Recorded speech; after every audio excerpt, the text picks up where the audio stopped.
audiência pública, em seguida ao nosso presidente da subcomissão, mas inicialmente, deputada Luiz Erundina.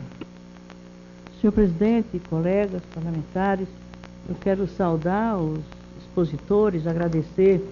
pela excelente contribuição que trouxeram, tanto na primeira mesa como na segunda, e dizer que me surpreende positivamente o resultado dessa audiência, ouvindo essas pessoas representando organizações legítimas, representativas e bastante comprometidas com as decisões sobre esse tema.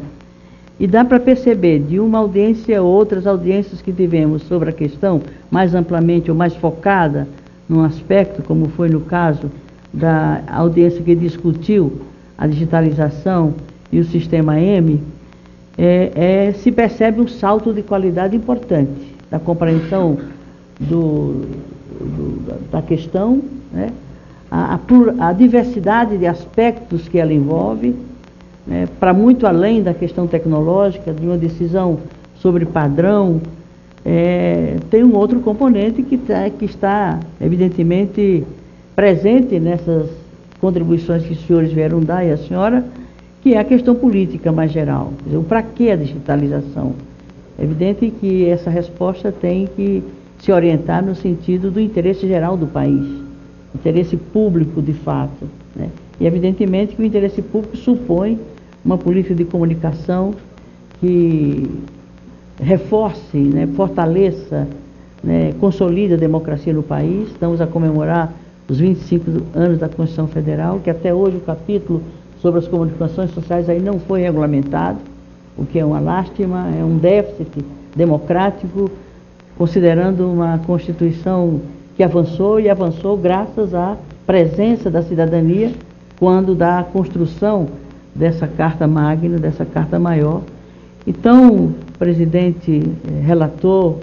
deputado Sandro Alex, eu acho que foi acertada a nossa decisão de realizar mais essa audiência. Ela traz contribuições muito importantes, né, e pode enriquecer em muito a contribuição da subcomissão e, por consequência, da Comissão de Ciência, Tecnologia, Comunicação e Informática, nesse empenho, nesse esforço e nessa busca responsável para que se chegue a uma decisão que contemple de fato e que expresse de fato esse longo debate que se faz. Eu acho que, por mais premente que seja essa decisão, não se pode tomá-la de forma precipitada, pelas implicações todas que essa decisão, né, implica, traz em si mesma. E é muito diferente a situação que estamos vivendo em relação à digitalização de rádio, em relação à digitalização da televisão, como se deu na época, sem quase nenhuma discussão e uma decisão unilateral do Poder Executivo. O próprio Legislativo não teve oportunidade na época de se pronunciar, muito menos através de um trabalho, já tem 2 anos, de uma subcomissão que tem levado muito a sério esse esforço, esse trabalho. Os membros, presidente e relator, tiveram inclusive a oportunidade de viajar para conhecer na origem pelo menos 2 padrões que estão aí no mercado. E isso nos sinaliza um resultado bastante promissor e positivo que vem se acumulando ao longo desses anos e desse esforço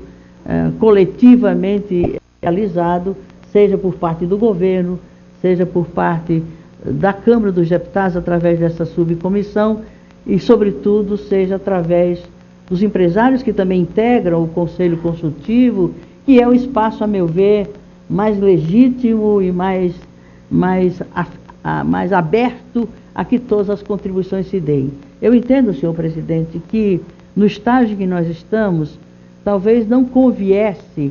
é evidente que tem a questão regimental sobre prazos, mas se não seria o caso da gente solicitar a prorrogação da vigência da subcomissão para que ela pudesse incorporar, né, o que já se acumulou, pelo que ficou expresso aqui nas 2 mesas, e pelo próprio Conselho Consultivo. Se houvesse uma ligação mais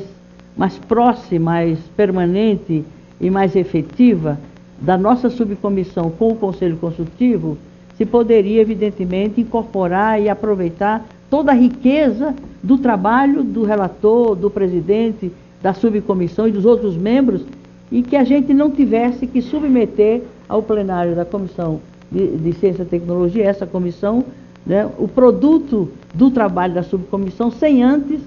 se ter a certeza, a segurança de que o relatório expressaria toda essa riqueza de debate que tem sido feito ao longo desses anos todos, não só no âmbito da subcomissão, mas sobretudo no âmbito do Conselho Consultivo. Então, senhor presidente, eu me dou por muito satisfeita, mas ainda me sentindo responsável pelo que ainda falta de certeza e de conhecimento para que a decisão seja a mais qualificada do ponto de vista do interesse do país, né? Numa decisão tão importante como foi relatado aqui, como foi levantado aqui, a importância desse veículo de comunicação de massa num país com a diversidade cultural que tem, né? Com a diversidade social que tem, as implicações econômicas, as implicações tecnológicas, as implicações industriais. Portanto, são aspectos de tanta importância e de tanta, né, com um caráter estratégico tão grave, tão sério, que eu acho que essa audiência, para mim, foi dizer, olha, nós não podemos precipitar a nossa contribuição, senão ela ficar aquém daquilo que essa casa tem possibilidade de dar através dessa subcomissão, né? Evidentemente, se articulando e dialogando com todas as contribuições que ao longo desses anos todos têm sido tomadas. Eram essas observações, não tenho questionamentos a fazer, só agradecer a rica contribuição que essas duas mesas trouxeram à nossa subcomissão para que a gente tenha uma possibilidade de apresentar um relatório à altura daquilo que tem sido o esforço, inclusive da subcomissão, sobretudo do relator e do seu presidente, no momento em que o país se prepara para uma decisão tão importante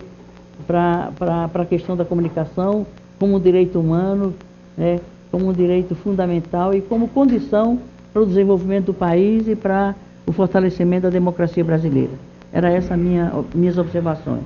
Muito obrigado.